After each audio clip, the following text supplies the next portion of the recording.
Hello friends, இன்றைக்கி நம்ம சேனலில் என்ன பார்க்க போகிறோன்னா, பிரியாணிக்கெலாம் வந்துட்டு நம்ம சைட் டிஷ்ஷாக தொட்டுக்கிற கத்திரிக்காய் கட்டா தாங்க பார்க்க போகிறோம். இது பிரியாணிக்கு மட்டும் இல்லைங்க, கீ ரைஸு, ஜீரா ரைஸ் இந்த மாதிரி எந்த ரைஸுக்கும் வேணாலும் இதை தொட்டுக்கலாம். வாங்க அதுக்கு தேவையான பொருள்லாம் பார்க்கலாம். ஒரே ஒரு பல்லாரி, ஒரே ஒரு தக்காளி, 2 பச்சை மிளகா, 1/4 கிலோ அளவுக்கு கத்திரிக்காய் எடுத்து வச்சுருக்கீங்க. அப்புறம் சின்ன நெல்லிக்காய் அளவுக்கு வந்துட்டு நான் புளி எடுத்திருக்கேங்க. அந்த புளியை நம்ம ஊற வச்சிடலாம்.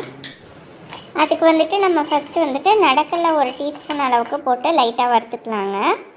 1/2 டீஸ்பூன் அளவுக்கு எள்ளு சேர்த்துக்கலாங்க. வெள்ளை எள்ளு சேர்த்து லைட்டாக செவந்து வர அளவுக்கு நம்ம வறுத்து எடுத்துக்கலாங்க.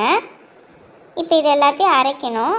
வறுத்த நடக்கல்ல எள்ளு, அது கூட ஒரே ஒரு பெரிய பல்லாரி வெங்காயம், அப்புறம் ஒரு மீடியம் சைஸ் தக்காளி, இது 3ஐயும் சேர்த்து நல்லா ஃபைன் பேஸ்ட்டாக அரைச்சி எடுத்துக்கலாங்க.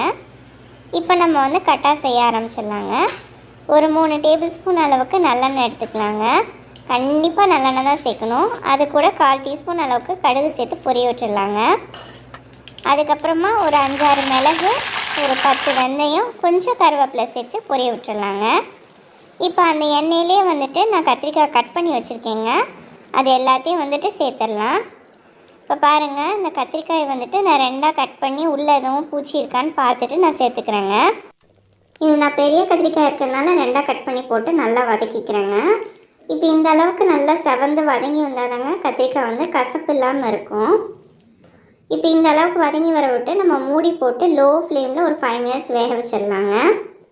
இப்போ பாருங்கள், கத்திரிக்காய் எல்லாம் தோலாக லைட்டாக சுருங்கி நல்லா ஒரு பாதி கண்டிஷனுக்கு வெந்து வந்துருச்சுங்க. இப்போ நம்ம ஒவ்வொரு ஐட்டமாக சேர்க்க ஆரம்பிச்சிடலாங்க. இது கூட 2 பச்சை மிளகா சேர்த்துருக்கேங்க. முழுசாக சேர்த்துக்கலாம். அது கூட ஒரு டீஸ்பூன் அளவுக்கு இஞ்சி பூண்டு பேஸ்ட் சேர்த்து லைட்டாக வதக்கிக்கலாங்க.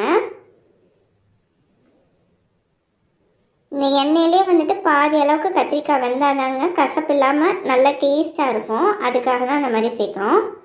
இப்போ நம்ம இந்த அரைச்சி வச்சுருந்த வெங்காயம் தக்காளி பேஸ்ட்டை சேர்த்துட்டு அதையும் இந்த எண்ணெயிலே ஓரளவுக்கு நல்லா வதக்கிடலாங்க.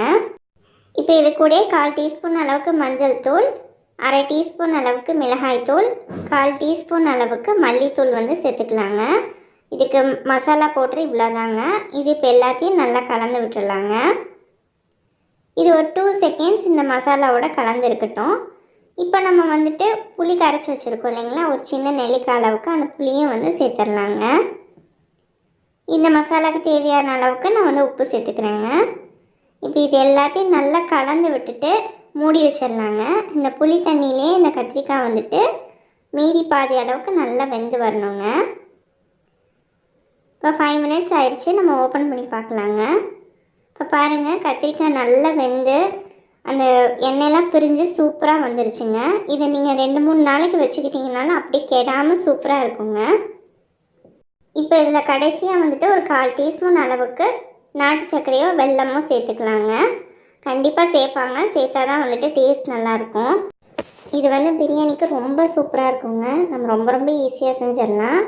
இது பிரியாணிக்கு மட்டும் இல்லாமல் கீ ரைஸ்க்கு, ஜீரா ரைஸ்க்கு எல்லாத்துக்குமே ரொம்ப சூப்பரான காம்பினேஷனுங்க. கண்டிப்பாக எல்லாம் ட்ரை பண்ணி பார்த்துட்டு எப்படி இருந்துச்சுன்னு மறக்காமல் கமெண்ட் பண்ணுங்கள் ஃப்ரெண்ட்ஸ். தேங்க்யூ.